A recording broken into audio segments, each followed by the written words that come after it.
Oi, pessoas maravilhosas! Esse vai ser mais um vídeo do Nonsense Forward e hoje ele é muito especial com o tema O Segredo na Floresta e vai falar sobre todas as pistas e a minha teoria sobre o Segredo na Floresta. Acho que eu nem preciso dizer que esse vídeo tem spoiler de todos os episódios de O Segredo na Floresta até aqui, mas eu vou alertar quando estiver perto de falar sobre informações que foram recebidas no episódio desse sábado. Então, vamos lá. O Segredo na Floresta é um RPG veiculado por Selbit em seu canal na Twitch e ocorre no mesmo universo de Ordem Paranormal que passou alguns meses atrás. A história tem como protagonistas Elizabeth Weber, a Gabi, o Thiago Fritz, o Hakim, o César Oliveira Corren, o Calango, Christopher Corren, o Luiz, o L. Joga, e o Joey Joke, que é o Luba, e o Arthur Cervero, que é o Guaxinim, com episódios aos sábados, ao vivo, às 6 horas. O vídeo a seguir vai trazer as pistas organizadas em ordem lógica e cronológica, resumo das pistas em Santo Berço a partir do episódio 9, e no fim eu vou falar a minha teoria sobre esse universo incrível que saiu da cabeça do Selbit. Meu Deus, como é que pode uma coisa dessas? Ok, então vamos para os documentos.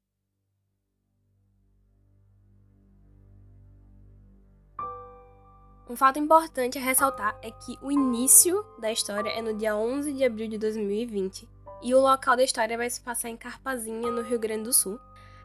E primeiro, o objetivo deles é encontrar a equipe Kelvin, que desapareceu quando estava investigando um outro caso, que seria de uma vítima, que era um homem jovem chamado Rafael Montes, encontrado morto em um carro à beira da estrada com 3 facadas. Sua mulher e sua filha, que se chamavam Camila, que tinha 35 anos, e Alice Montes, que tinha 18 anos, elas desapareceram, mas os pertences no carro permaneceram intactos e o local do acidente foi na RS 230, no quilômetro 303, 10 minutos do Sovaco Seco. Nenhuma foto que foi entregue pela ordem, ela mostrava o símbolo que esse grupo de exoterroristas usava como marca queimado na testa da vítima, o Rafael. A ordem ficou alarmada quando o último relatório da equipe Kelvin, que foi registrado no dia 11 de março de 2020, às 11h14, dizia o seguinte: relatório inicial. Ficando no hotel próximo de onde o corpo foi encontrado, identificamos o envolvimento do grupo exoterrorista. Sem dúvidas, o problema é maior do que prevíamos. A cobertura de telefone na região é quase inexistente, mais informações em breve. Após isso, eles vão para Carpazinha e aí começam as informações que foram passadas pelo Victor, que era o delegado policial lá de Carpazinha. Ele diz que passou 4 meses investigando, que quem encontrou o corpo foi a Ivete, a dona do bar Sovaco Seco. Essa é a primeira pista de que o local do acidente foi próximo ao bar. Eles então vão à casa de Rafael, mas na casa dele não havia nada, o imobiliário já tinha retirado tudo. Logo depois, a gente começa a ter informações dentro do bar sobre os Galdérios Abutres, que é a gangue do Brulho.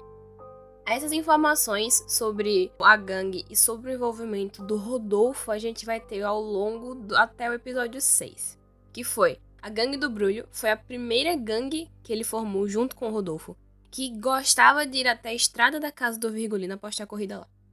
Ficou cada vez mais psicopata e se separou de Brulho no período em que Arthur Cervero nasceu, começando a gangue dos Assombrados. Os Assombrados têm Rodolfo como líder, foi fundada quando ele se separou de Brulho. Rodolfo usou a casa de Virgulino como sede e os Assombrados fizeram pacto com os doutores e usaram a membrana como fonte de divertimento, como a gente consegue encontrar nos documentos. Ela consegue limpar os que ela encontra eventualmente. A segunda pista importante foi a lenda do Doutor Lunático, contada por Brulho no episódio 1 e encontrada no Jornal da Biblioteca. E a lenda do Doutor Lunático teve origem por volta dos anos 1920. Eventualmente a gente encontra nesse jornal que na verdade ela foi no dia 13 de abril de 1918 em Carpazinha, no Rio Grande do Sul. E a história foi a seguinte: surgiu a partir da notícia de que Virgulino Batista teria mantido sua esposa e filha amarradas em um porão por um desconhecido período de tempo, praticando várias torturas com elas para curá-las de uma infecção mental. Virgulino foi enterrado vivo pelos habitantes da cidade em seu quintal, e desde então boatos começaram a se espalhar de que quem passasse pela estrada onde ficava a casa do doutor ouviria gritos vindos do meio da floresta, e o lunático o sequestraria para fazer experimentos em seu porão. A lenda voltou a ganhar força no final de 2019 e início de 2020, após o falecimento misterioso de Rafael Montes e o desaparecimento de sua mulher e filha, a Camila e a Alice, assim como a lenda do lunático. Além deles, vários habitantes da cidade de Carpazinha começaram a desaparecer. A gente também, quando eles vão pro bar, eles encontram o velho louco. Ele apareceu no bar Sovaco Seco tem alguns meses, aparentemente morava na Casa dos Assombrados, e ele tinha o símbolo queimado nas costas. Ele estava completamente louco. E eventualmente no episódio 6 encontram com ele um papel escrito com várias coisas, vai estar aí aparecendo na tela, e um cartão preto. Após saber sobre a história do velho louco, eles resolvem investigar mais e eles acabam chegando no sanatório de Pequena Carpa. Lá tem alguns documentos importantes, a gente descobre mais sobre o Virgulino, sobre o Dr. Verrucht, e a gente descobre sobre os pacientes que estavam lá. Dentre eles, em uma parte das celas, tem 5 celas específicas em que tem algumas informações sobre cada um dos pacientes. Na cela 1, o paciente 32, ele apresentava balbúrdia sobre alguém chamada Ellen. Na cela 2, o paciente 91 tinha sido...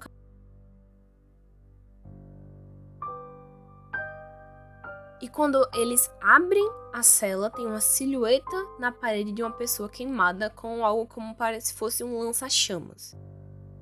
Na cela 4, tem o paciente 71, e a inscrição dele era: paciente alega estar infectado e coça muito o estômago. Ele provavelmente foi o monstro que eles enfrentaram anteriormente, aquele monstro elétrico. E é o mesmo que aparece no documento de registro de paciente. E também tem outro registro falando sobre seu comportamento bestial. Esse documento de registro de procedimento foi o primeiro que eles encontraram.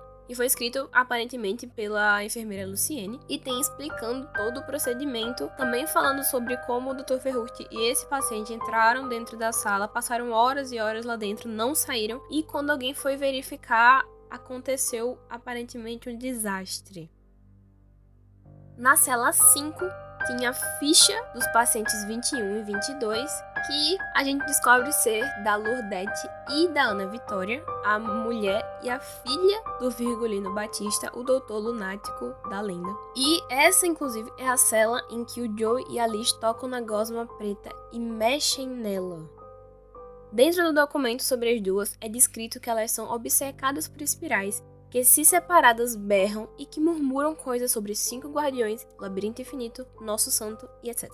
Elas receberam cadernos para não usarem o próprio sangue como tinta.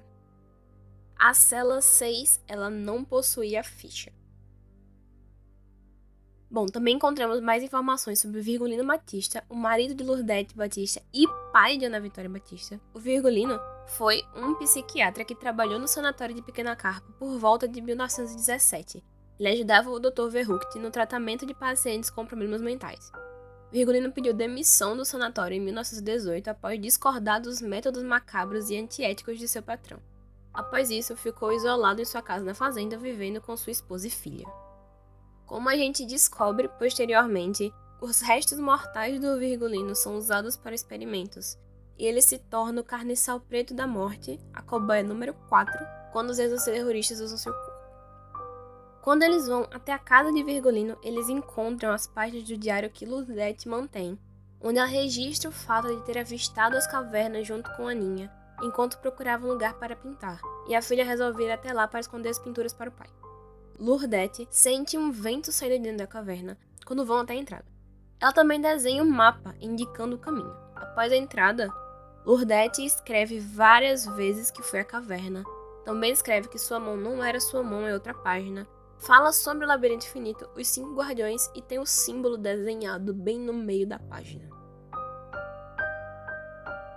Ok, agora recapitulando para o Dr. Verrucht, que foi um médico que fugiu da Áustria e que fez experimentos ilegais com os pacientes para supostamente encontrar uma cura para a esquizofrenia de sua mãe, Abby Verrucht.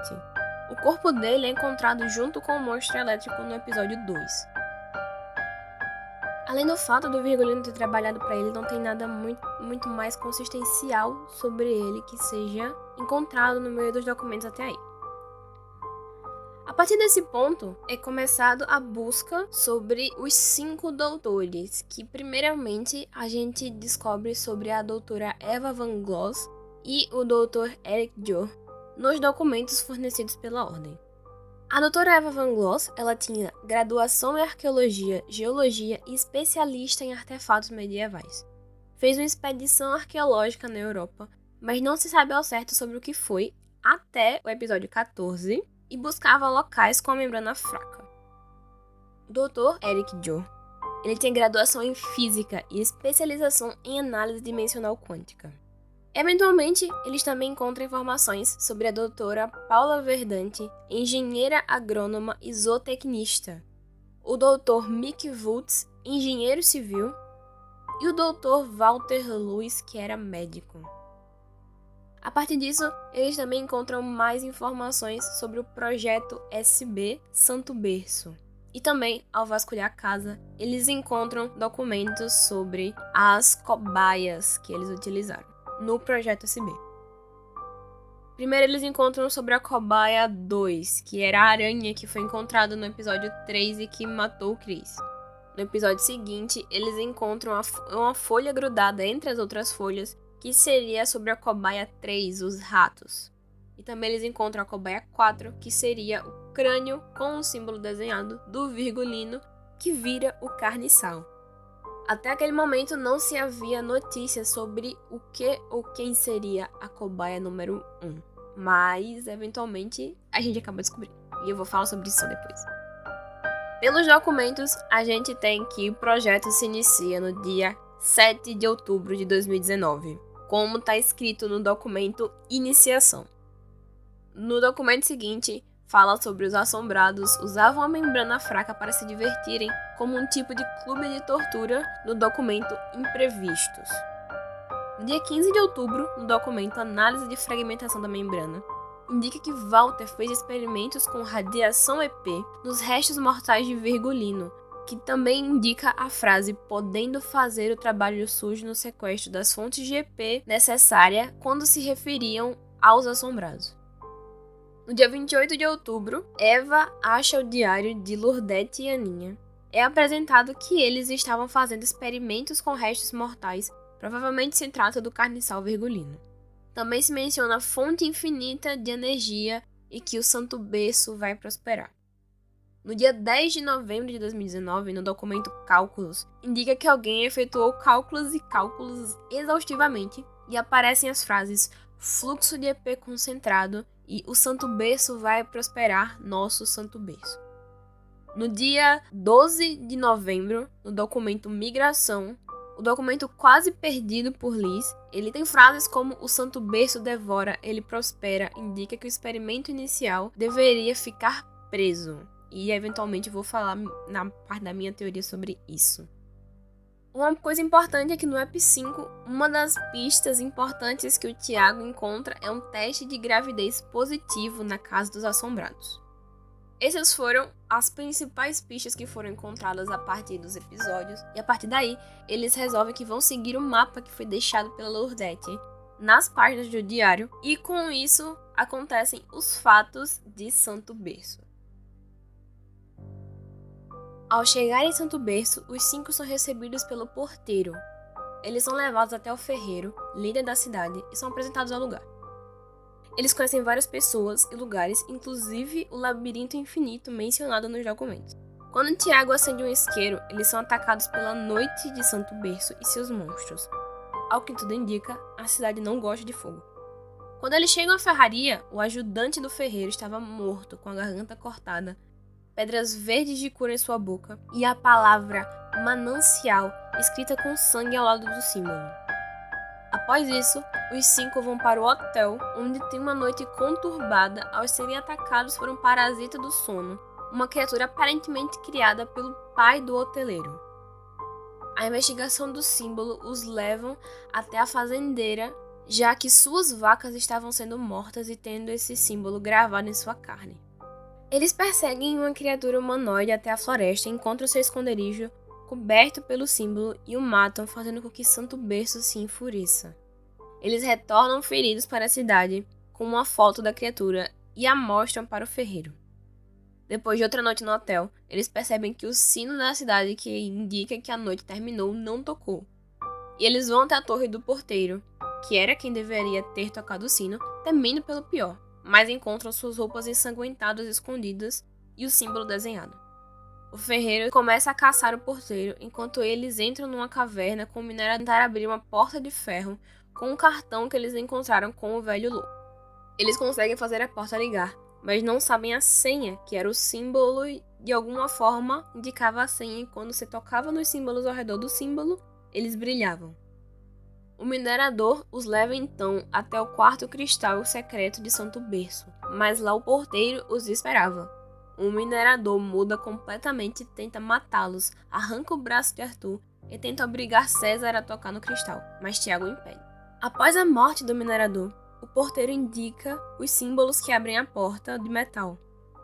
E foi a partir desse momento em que terminou o episódio 13 e começa o episódio 14. Se você ainda não assistiu, você pode pausar o vídeo aqui, esperar na terça-feira para assistir a reprise e depois voltar para assistir o resto do vídeo e ver as teorias que vão ficar no final do vídeo. Ou você pode pular diretamente para lá. Certo, então eles entram na sala, tipo bunker, após esse momento em que o porteiro indica os símbolos, e eles encontram vários papéis e gravações. Os arquivos falam sobre a expedição da doutora Eva, sobre a cobaia 1, que se descobre se tratar de Ingrid Volkomen, cujos experimentos iniciaram no dia 22 de dezembro de 2018, que se trataria da mãe da Agatha, de A Ordem Paranormal. Também é possível perceber o que aconteceu para Santo Berço se tornar o que é hoje, com documentos indicando tudo o que aconteceu. No documento intitulado Conflitos Internos, do dia 23 de novembro de 2019, indica que as coisas estavam saindo do controle, que o construtor conseguiu convencer os outros a abandonar os estudos e implementar tradições com o objetivo de tornar as próximas gerações ignorantes. Indica também que a mineradora Eva caiu nessa conversa. Também tem a anotação: se o nosso santo parasita é poderoso dessa maneira, apenas com proximidade à fenda, o que mais poderemos conseguir? Não podemos parar a pesquisa, é pela ciência. Também encontram um documento intitulado Procedimento e Expectativas, em que eles encontram detalhamentos sobre o projeto Santo Berço, que indicam que ele foi nomeado assim graças à cobaia 1, a Ingrid, e busca utilizar os efeitos de distorção da hipnose espiral como ferramenta para o estudo do próprio símbolo e seus efeitos, com o estabelecimento de uma base operacional em uma região isolada com membrana enfraquecida e o uso de mananciais como fonte de energia potencial. Os estudos poderão chegar a níveis jamais antes aproximados. Os doutores Wultz e Verdante serão responsáveis por alocar os recursos necessários para a construção inicial de uma vida independente e sustentável em isolamento completo. Também é indicado no documento Santo Berço o processo que levou Santo Berço como ele é hoje, suas tradições e tudo mais, visando transformar aquelas pessoas que estavam na cidade em ignorantes.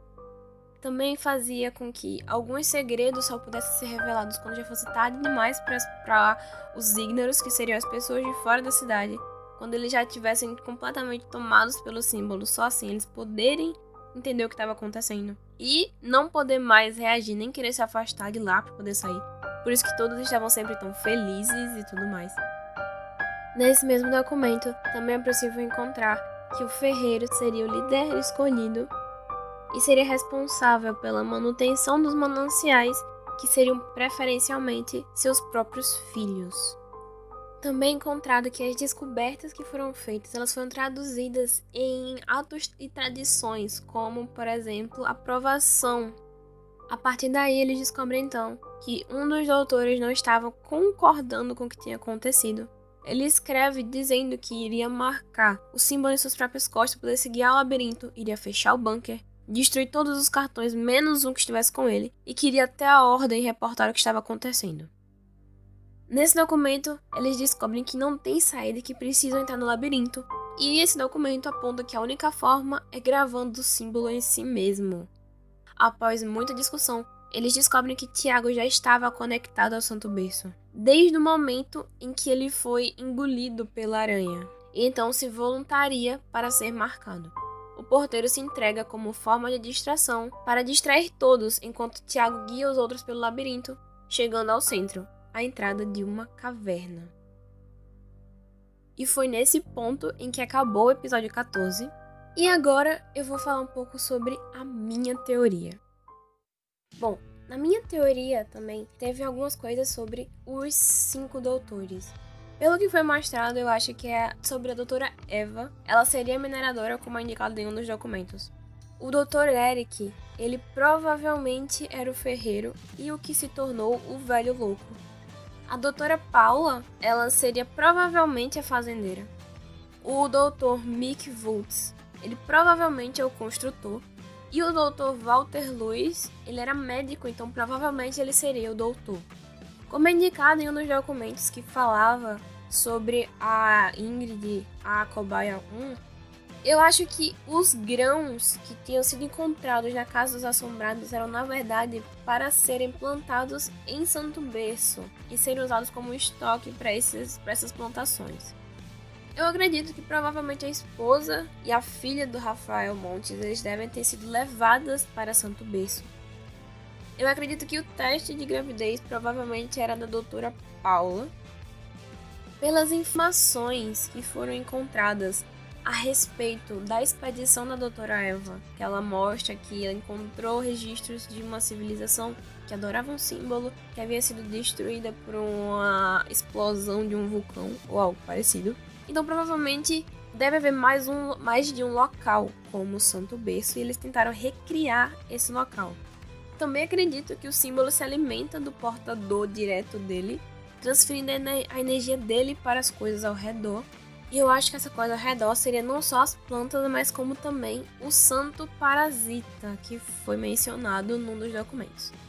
O que eu acho é que o local Santo Berço, não como ele é encontrado por eles, mas o local em si, ele já existia antes dos doutores, mas devia ser um lugar vazio. O doutor que fez os cálculos, o Dr. Eric, provavelmente ele deve ter calculado como ele funcionava, fisicamente falando, e então eles construíram a cidade, inicialmente só as casas dele, aparentemente para pesquisas científicas, como foi mostrado no documento, e na maquete que foi encontrada dentro do bunker no episódio 14. Eventualmente, como indicam os documentos, a cidade perdeu o rumo e se entregou a uma ignorância fanática. Provavelmente, Santo Berço deve ser destruída com fogo, deve ser a única coisa, por isso que ela fica tão agressiva com fogo perto dela. Eu também vi por aí uma teoria de que o Chris interrompeu a conexão total do Tiago com o santo ao impedir que ele entre na porta no comecinho do episódio 4. E que talvez ele não morra com o Santo Berço junto, se eles conseguirem acabar com o Santo Berço. Mas que ele ainda vai ter o símbolo, então a gente não sabe o certo que vai acontecer. O que é muito triste, porque o Tiago era o meu personagem favorito. E no fim é bem irônico que a porta que ele não passa no episódio 4 seja como um boss final. É triste, é irônico. É no mínimo uma referência malvada. Outra parte da minha teoria é que provavelmente os casos eles devem estar conectados e deve haver mais alguma coisa que indique. Se a Liz ela já viu o símbolo no caso anterior, deve ter sido ou no livro de abertura do bunker da biblioteca da Escola Nostradamus, ou no próprio livro de feitiços que a Agatha usou para trocar de corpo com Gabriel. E eu só queria lembrar que a Agatha ela ainda está solta e eu tenho certeza que ela ainda vai aparecer em algum lugar. Bom, essas são algumas das minhas teorias sobre o que vai acontecer. Eu talvez grave outro vídeo falando sobre a história completa mesmo, sem ser só sobre as pistas, da história do segredo na floresta. Talvez eu fale também sobre a Ordem Paranormal, pra gente relembrar, porque eu acho realmente que vai ter mais uma temporada. E eu tô muito ansiosa pra saber o que é que vai acontecer na próxima sessão, no episódio 15. Que talvez seja a reta final, né? A gente não sabe. E eu tô bastante ansiosa pra saber o que é que acontece nessa história. Eu realmente queria muito que o Thiago sobrevivesse. Eu ficaria bastante triste. E o Joey também, eu gosto bastante dele.